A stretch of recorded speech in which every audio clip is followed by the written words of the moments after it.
No time to dwell. It is time for game 2 for the Indiana Pacers against the Milwaukee Bucks. What are going to be the keys to this game? How can the Pacers get their offense in gear? More notes on Haliburton, guarding Damian Lillard, more adjustments, and what the Bucks did that the Pacers can counter, all on today's Locked On Pacers podcast.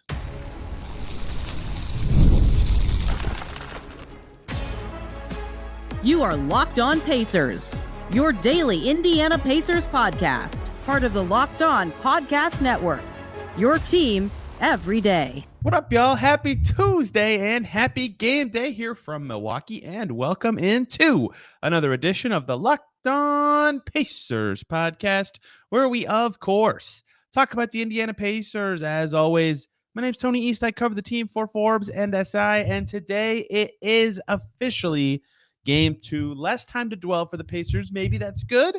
Maybe they can just roll right in, not dwell on their emotions too much. Perhaps it's bad. Less time to look at the film, see what went wrong.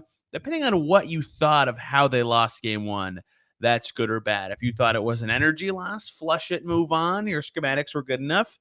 You probably think the short time is good. If you think they executed horribly and need a lot of time to iron things over, you probably don't think so. We'll see. I covered the team for Forbes and SI. Plenty of stories coming about this group as the playoffs keep rolling. And we have a lot to get to on today's show about the Pacers being better in Game 2. Little specific nuances and numbers from Game 1 that I think if the Pacers address, they'll give themselves a better chance. But it's been very interesting today. They practiced. The Bucks practiced. We got to hear from both groups. There's going to be shoot-arounds in the morning to hear the Pacers kind of talk about what they felt about Game 1, because I understand where they're coming from. That, you know, when you miss 13 threes in a row, that's a ton. That might be the most that the Pacers missed in a row all season, including the regular season, right? 13 threes in a row. It's very easy to shrug a little bit. Their energy was terrible, dismal in the first half, right? They were not getting any loose balls. They were in there close enough in the rebounding battle, but losing that. Their inexperience certainly shined. They had to go to Isaiah Jackson because Jalen Smith looked lost. Ben Shepherd looked kind of lost, right? There was just a lot of that stuff happening. And so the Pacers have kind of said today, we just need to play better. And a lot of that is just a lot of that stuff being stuff that is left in the past, beyond any execution, beyond any specifics of their schematics, beyond anything. That's part of it. And Dame not making a bunch of hellacious shots over and over is another part of it. But Dame was quiet in the second half, and they picked up a lot of that stuff in the second half, and still only pockets of that half were better. So yes, I think there's some things they can be optimistic about in that way, and play better is always the best adjustment. But I think there's a lot of little things that are going to be key. And one thing I didn't harp on enough, perhaps after the first game, and I understand why this isn't a huge talking point right now, but the Pacers scored 94 points, right? Just stop right there. That is stunning to see against a team that was below average in defense this season. I get it. The game is slower in the postseason. That's a common trope. I'm not sure if that's always true, but if it's true in a Pacers series, and the Bucks certainly were setting the pace with the way they were playing. Shout out to the setting the pace guys. The way they were playing Sunday, right? That's tougher for the Pacers. They're not playing their pace. They can't fly up the floor. They're not getting across half court at 20 seconds. It's harder for them to play at random. It doesn't work as well, right? That is a key part of that. Maybe that's just the style of the game, but they shot so poorly. They weren't getting to the spots they wanted. The Bucks defense was doing something, and their style of team was doing something that I think was noteworthy. That led to 94 points, 5 fewer than the Pacers had in any other game this season. Coincidentally, their second lowest came against the Bulls. And if you remember that game, it was the end of a road trip, and there were a lot of questions about the Pacers' energy level and their ability. This was not the DeMar DeRozan game. It was the one after that. 125-99 was the final score of that game. I bring that up right now to say what I wrote about after the game and asked players about is, when there's a team trying as hard as the Bulls were in that game to keep you out of the paint, what can you do differently to play well, to find counters, to score? And if you remember that game specifically, you'll remember the Pacers had 38 points in the paint that night. 38, a dismal number. 60 for the Chicago Bulls, right? Andre Drummond defends high on screens. They bring over somebody from the corner a little bit in, so it just doesn't look like there's a driving lane. And so in my head, a couple things stand out as key to beating that sort of coverage. One is taking and making threes. Pacers took 42 against the Bulls. They only made 13. That's 31%. That's a better percentage Then they shot against the Bucks, and they were 8 for 38. They got decent enough looks to get up 38. They were happy with them. Maybe some of it's jitters, maybe some of it's execution, maybe some of it's the Bucks contesting, but they didn't make them. And if they just make them, that's one way to make a defense trying to cut off the paint less effective is now you have to spread out more. These guys are actually making the threes that you're kind of coaxing them to take.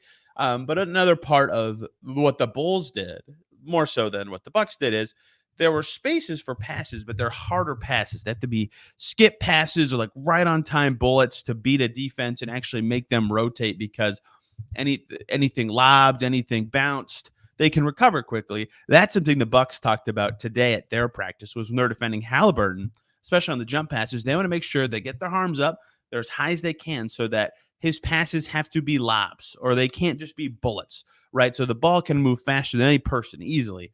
And so if you get beat in that way, you're in trouble. The defense has to rotate. You have to communicate. You're out of position.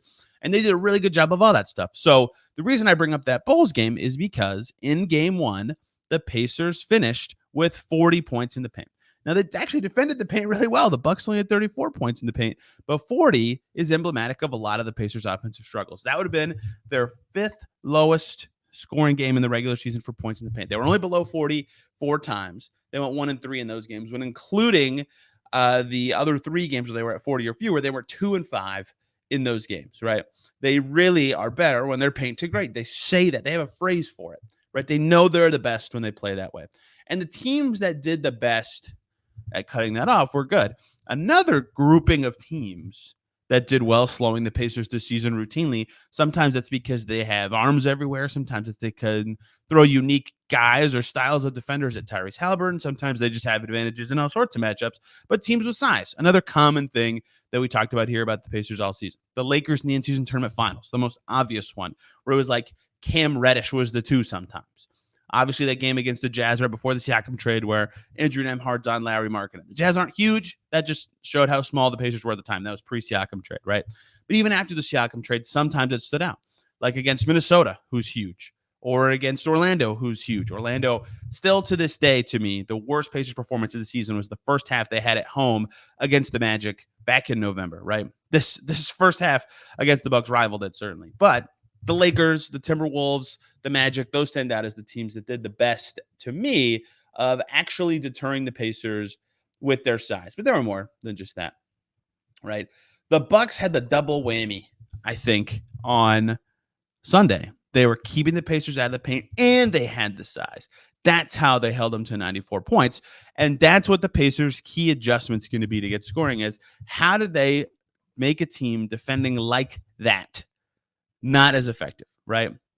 One can be defense, right? When they beat the Magic, they held the Magic to 97. When they beat the Lakers, they defended them much better in Indy. When they beat the Bulls, their defense was better. Then when they almost beat Minnesota, I can't remember exactly what the Timberwolves finished with, but a lower number than they scored in Minneapolis, certainly.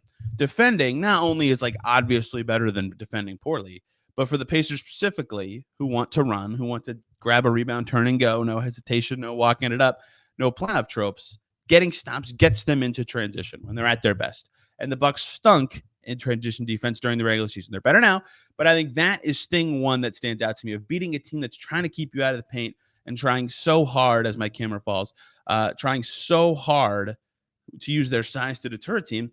They've got to get stops so they can get in the paint. Thing 2, skip passes. I have mentioned this already, right? But if they're cheating in, they try to keep you out of the paint. They're sliding around. They're not overloading the strong side, but just making that harder.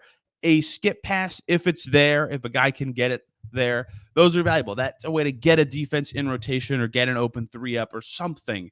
And I get why that wasn't there all the time or why the Pacers maybe weren't looking for it. It's a hard pass, but that is a really important thing. And that's just emblematic of ball movement in general. Like when guys were asked about this today at practice, Pacers players, to be clear, they said ball movement, right? We've got to move the ball better.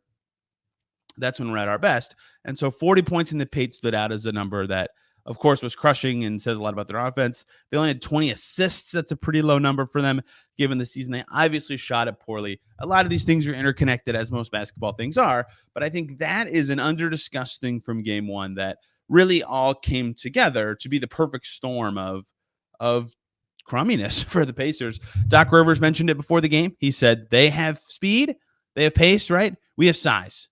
And the size ended up winning out significantly in game one. And yet the size wasn't even why I think they won the speed game. They won the speed game because they made so many shots that they were able to set the tempo. Pacers pulling the ball out of the rim all night. And so you put that all in tandem for the Pacers to be better in game two and get their offense going. They're an offensive identity team. They need to defend better, ironically. They need to move the ball a lot, get some skip passes going, and find a way to get into the paint. 40 points in the paint's not going to cut it.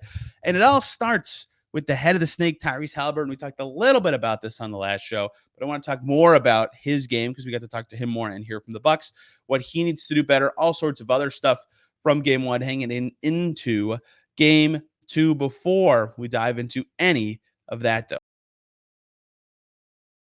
We have got to talk about Prize Picks, America's #1 daily fantasy sports app with more than 3 million members, where you just pick more than or less than on 2 to 6 player stats and watch the winnings roll in. March is over, but the basketball action still fantastic. The tournament rolling for the NBA now, the playoffs, be a part of that action on Prize Picks. You can get in on the playoffs and win up to 100 times your money on Prize Picks as soon as you enter as you and the world's biggest players take the game to a new level during basketball's postseason. You can win up to 100 times your money on Prize Picks with as little as 4 correct picks. You can turn $10 into $1,000 with basketball, hockey, and college basketball entries on Prize Picks, America's #1 fantasy sports app. For example, in this series is Giannis Antetokounmpo more than or less than 9.5 rebounds if he played, for example. Anthony Davis, who just played a wonderful game for the Lakers, more than or less than 2 blocks. Damian Lillard, who is playing in this series, more than or less than 4 threes. Those are some example lines you can get on Prize Picks. You pick 4 to 6 players and try to pick more than or less than on all of them, and you can win. Download the app today. Use the code LOCKEDONNBA for a first deposit match up to $100 at Prize Picks. Again, download the app. Use the code LOCKEDONNBA for a first deposit match up to $100 at Prize Picks. Pick more, pick less. It's that easy. Back here on Locked On Pacers. Thanks for making us your first listen today and every single day for your second listen. Oh my God. That was one of the best nights of NBA playoff basketball I can remember, this early in a first round at least. There's been amazing finals games. But Knicks-Sixers was incredible. I think the Knicks just exercised their Reggie Miller demons in the final seconds of that game in Madison Square Garden. What a win. Buddy Hield scored his first playoff points. Locked On Sixers, Locked On Knicks for more on that. And then the Nuggets-Lakers game was a better game with LeBron looking like he's 29 again, and the Nuggets still winning, even though they did not play well at all. Jamal Murray, a buzzer beater. I hope I didn't spoil any of this. Locked On Nuggets, Locked On Lakers, Locked On NBA, all of it. If you want to relive those moments or hear more from people who were there or who watched it up close, Locked On can cover you with all of it. Speaking of more stuff, let's keep going on Pacers Bucks, and specifically getting Haliburton going, and another adjustment the Pacers I would like to think about offensively. I wrote a story on this, and I'm more inclined and prepared to talk about what we saw from Tyrese Haliburton on Sunday. 7 shot attempts, obviously the jarring number, right? The fewest he took in the playoffs by a mile, but he never took 7 or less in the regular season with over 30 minutes. In fact, when he reached 30-plus minutes a game, he averaged 16.2 shot attempts, and he said he had to be better after the game. And I wrote in my story a lot of stuff about those teams I mentioned in the first segment. But, Doc Rivers mentioned some things like smart denials, right? The right time, making sure the ball doesn't get back to Haliburton.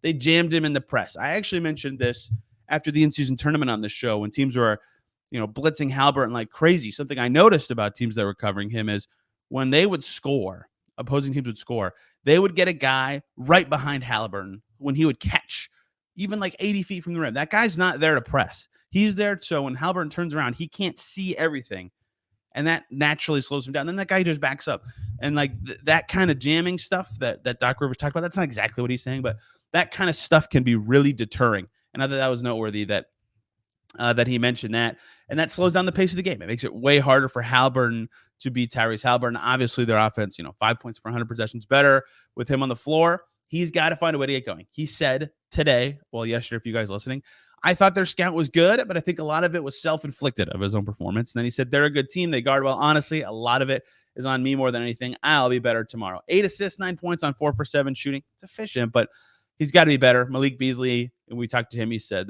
they can't stop him. They just are trying to contain him. And they did. He actually said, a lot of the ways the Pacers were trying to defend Dame were similar to how the Bucks were trying to contain Haliburton. Clearly vastly different results. But that also made me think, that means it's possible for Haliburton to have a game like that where he scores 35 points, which gives, more credence to him saying, I've just got to be better, right? And the whole Pacers team knows it. Siakam said he's just got to play. He's got to do what he does. But I think for Haliburton to be better, they have to help him be better, right? Get him some space, create him some driving lanes where he can be a dazzling passer, where he can take threes and feel confident in them. Only 3 3-point attempts was pretty jarring to see. So that they have to help him, right? He can't do it just flipping a switch and going, yep, I can do this. Now, like, that hasn't been a thing for him since the hamstring injury, which I don't think is an issue. It's just how his season has flown. And then they changed the team and brought in Siakam. So that's a big part of this. And that kind of bakes into something that stood out to me about the Pacers in this game. And now the numbers are actually there from the NBA. They had 60 drives. That's pretty good for a team trying to keep them out of the paint. But this says a lot about how the Bucks were doing it, right? What they were doing well to kind of prevent the Pacers from doing what they want to do when they play paint to great. 40% pass rate on drives for the Pacers, stunningly low, especially compared to their season, would be among the lower teams in the league in passing out of those drives to create good shots. Only 3 assists in general on those drives in the whole game. Out of 60 drives, 57, right, ended with no assist. That's crazy. That's not like what I think of when I think of the Pacers, how they attack the rim, how they get going. Look, it's hard when the Bucks are trying specifically to keep you out of the paint, but they have got to find better ways to attack the rim and then make the play they want to make with a pass when the defense is rotating. They finished okay. It wasn't great, but it was fine. They just need to keep the ball moving. This goes back to the ball movement from earlier. So the numbers say it. The scheme says it. The best player is saying it. They've got to play better. They've got to drive. They've got to find a way to get stuff going. And on top of that, their young guys cannot look so lost. This I don't have any numbers for, right? But how much naturally better will the Pacers be in game 2? Could the Pacers be? Will the Pacers be? We'll see. If their young guys are just not ready for the moment, right? Like Lloyd Pierce apparently said this. I didn't watch the Valley broadcast because I was at the game and I did the rewatch on the national broadcast. But Lloyd Pierce apparently said, yes, there were some noticeable jitters to him for this team in the first half of the game when they were down 1. The bench comes in. They immediately are down almost 20. The starters come back in. They're down as much as 30. Atrocious first half. Carlisle called it embarrassing, right? I don't need to rehash all that. Yesterday's showing into a lot more detail on that. But a lot of the guys, like if you look back at some of the stats, some of the plus minuses, like when did this really get out of hand? The young guys just weren't very good. Ben Shepherd, 6 minutes and 50 seconds, 0 for 2, minus 12. Not good enough. Jalen Smith, he had played in the playoffs before, was on a team that reached the finals, but real minutes weren't really a thing for him. I think he only had 3 or 4 playoff appearances. 6 minutes and 27 seconds, over 2, 4 boards, 2 turnovers, minus 12. Tyrese Haliburton, we already talked about this. 3 for 4, pretty good, but not the half he wanted. 7 points, 3 assists, 4 rebounds, minus 18. Andrew Nembhard, 1 for 4, 1 assist, 3 fouls, minus 13. That's their inexperience right there. Like those guys were not good. Siakam was pretty solid. Turner made plays enough on both ends, right? They had some guys at least look okay in the first half of this game. Toppin made half his shots, but that wasn't enough. Can they get naturally better enough by not being so bad? Even if those guys are just okay, right? Even if Jalen Smith's 1 for 3 and Ben Shepherd or Jalen Smith cuts some turnovers away, right? Like he had some space to do stuff on passes from Haliburton. I talked about that already, right? Ben Shepherd makes a shot. Isaiah Jackson, that was his first playoff game too. He didn't do a whole lot in 2 minutes, but he was okay, right? Haliburton looks better. Nembhard's defense looks a little bit better, and that's like his primary thing in the series, given who he's defending, or he doesn't foul as much, and that's hard. It's Dame Lillard, but like if any of those things are just incrementally better, how much does that add up to more success for the Pacers on both ends of the floor? And how much of their poor play was actually an experience versus that just not being as good as the Bucks players, right? And the Bucks have experience. Like as that levels, as adjustments come and guys are more prepared and understanding of what the moment is, what the game looks like, how it's different from the regular season that they just finished and got used to. How much will that actually change things? The numbers are just the box score. That's not interesting, but I do think the interesting part of this is on top of Haliburton being better, on top of the drives, on top of the shooting, on top of making sure they're playing with pace, if they just aren't as negative with their inexperienced players, I think that could bode well for them in game two. The last thing from game two I want to talk about, Dame Lillard, containing him. Another adjustment I want to look at, looking at some numbers, especially if Giannis doesn't play again. This game becomes critically important if that's the case. We'll get to all that to close out today's show. Before we do so, though, this next segment is brought to us by our sponsor, BetterHelp. Sometimes we all need the opportunity to get something off our chest, big or small. Certain things in life can really start to get to you. It's important that you let it out, especially someone who's unbiased on your life. So today, I want to say how I really feel about something. You might even be thinking the same thing this week. I think the reactions to coaches calling or not calling timeouts at the end of big games or end of any game is entirely based on the result. People kill coaches when they don't call timeout, and then the team doesn't score. Well, Michael Malone didn't call a timeout at the end of Nuggets Lakers tonight, and Jamal Murray hits the game-winning shot, and no one wondered why Michael Malone didn't call a timeout. It's just a results thing. That's not a good way to analyze what happened. If there's a good reason to call a timeout, a coach should call it. If there's not, they should just play it out. And credit to the Nuggets. They played it perfectly. Therapy can be different for everyone. Most of us have bigger problems than how fans react to called timeout situations or their favorite sports team. It's important to get things off your chest every once in a while. And if you've been thinking about starting therapy, give BetterHelp a try. It's entirely online, designed to be flexible and suited to your schedule. So visit BetterHelp.com/LockedOnNBA to get 10% off your first month. That's BetterHelp, HELP.com/LockedOnNBA. Let's also very quickly talk Monopoly Go. You've been there either as a player or fan. It's halftime, the scoreboard not looking good. You're feeling low, not sure you or your team can pull out the win. That's when you dig deep, lift your head up and say to yourself, time to get back in the game and pull off some bank heists and take as much of my friends' money as I possibly can. That's right. The smash hit mobile game Monopoly Go lets you compete with your friends to get the most riches and the biggest empire. It's the Monopoly you love, but on your phone anytime, with tons of new twists, including leaderboards to compare your progress to your buddies. There's so much to do. Play on countless dynamic Monopoly boards. Make your friends bankrupt by smashing their landmarks with a wrecking ball. Charge the player's rent for your iconic properties. You can even work with your friends to crack open community chests and in tournaments to get extra rewards and climb the leaderboard. So get back out there, put on your game face, and download Monopoly Go now in the App Store or Google Play. And we're back here on Locked On Pacers. Thanks for making us your first listen today and every single day. Check out Locked On Bucks for your second listen. Hear about their perspective of the Bucks leading into game two, and Locked On Cavs, who are rolling in their series against the Orlando Magic. Credit to the Cavs for the way that they are playing so far in that series. Let's keep going on Pacers Bucks. One thing I want to talk about, I kind of talked about this, but only in an instant reaction format after game one. And that is the thought of putting size on Damian Lillard. What got this in my head, and hand up, maybe wrong. We'll see. It was one game.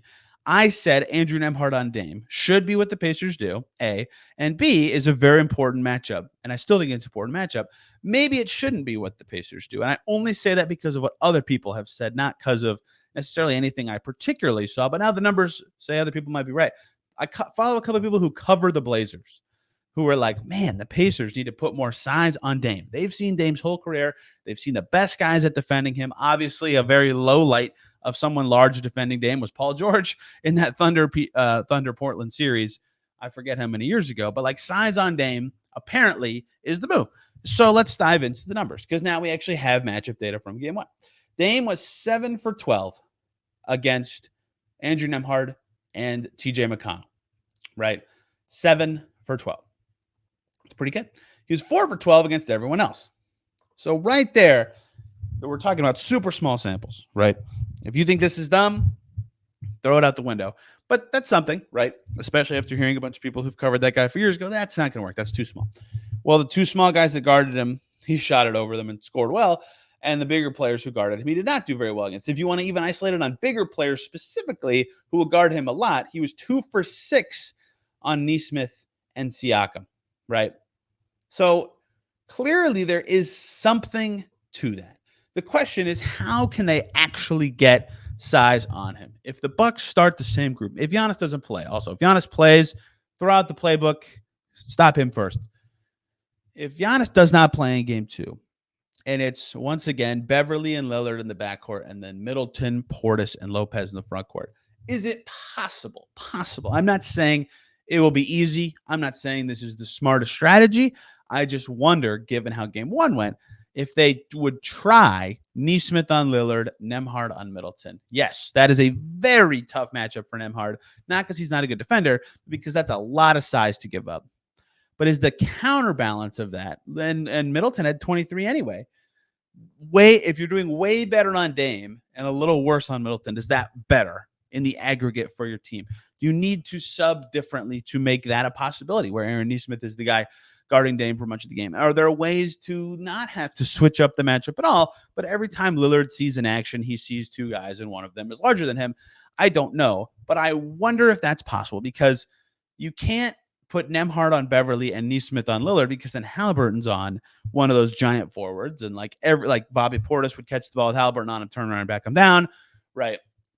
Chris Middleton just 2 dribble shoots over him. He can't, Brook Lopez is huge, right? That's tough. That's not going to work, and they'll just target, and they already did. So it almost feels like if they wanted to try that, that would be the way to do it. Nesmith on Lillard, Nembhard on Middleton, and just pray you have enough size there. And you can dig into Middleton's stats. Again, he had a great game. He was great against everyone, including Nesmith, Turner, and Toppin. But he wasn't like so sensational against anyone or against any specific height of player that I thought, oh, if they go small, this is just an absolute disaster of an idea. 2 for 4 against Nesmith. These are Chris Middleton's numbers. 0 for 1 against Ben Shepherd. 1 for 2 against Siakam. 1 for 2 against Smith. 1 for 1 against Toppin. 3 for 3 against Turner. And 1 for 1 against Haliburton. Very efficient game. So Ben Shepherd, the only guy who kept him below 50% for the game. So if it's just going to be that he's just an assassin over no matter who's on him, maybe the move is try Nembhard on him and get more size, a.k.a. Aaron Nesmith, onto Dame in a way to try to slow the Bucks offense, because he was the Bucks offense. Their offense was terrible in the second half when he had 0 points, and was amazing in the first half when he had 35. This is not a secret, right? Everybody knows how good Dame is, what he meant to the game, and all sorts of stuff like that. I just wonder if that's something the Pacers, or an adjustment they can go to, is finding a way to get size on him. But is it even possible to do that without a giant detriment somewhere else on your team?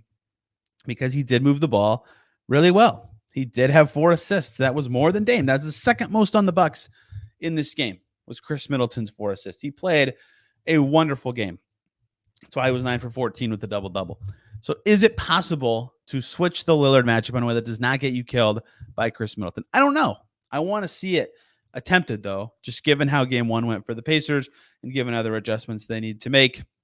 Other stuff that could matter is Malik Beasley not hitting so many threes, or Chris Middleton not being lights out from 2, or just slightly better pick and roll coverages, and just cutting off the head of the snake, in Dame Lillard. That's how the Bucks wanted to defend Haliburton, and it worked very well for them. So if the Pacers, there's a lot they could change. Defend better, drive more. Haliburton just plays better, adjusting how they cover Lillard. There's a lot of stuff. We'll see how much of it, if any, matters in game 2. We're going to cover it all, of course, tonight. I'll be there. I'll try to podcast on the court again right after the game. That way my reaction is instant, right in the moment. I'm not drawing from memory. I'm drawing from, I just saw that right now and heard that right now.